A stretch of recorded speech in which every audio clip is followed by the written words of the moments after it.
Hi friends, let me run Python project. So I am getting one error.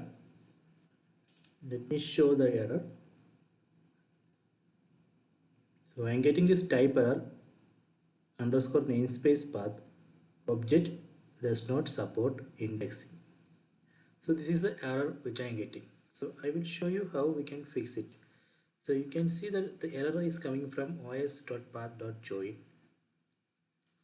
module dot double underscore path double underscore 0. So that is where we need to fix. Actually, we need to change that line something like this. So this is a fix. Here you can see.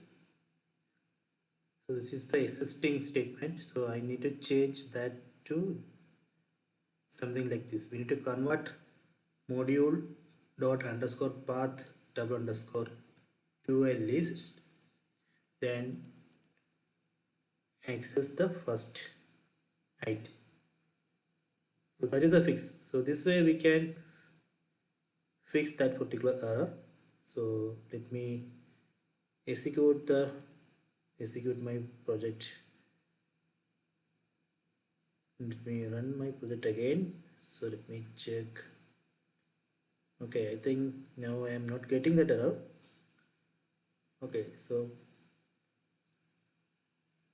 please subscribe my channel. Please like and share the video. So if you are facing any issue, please comment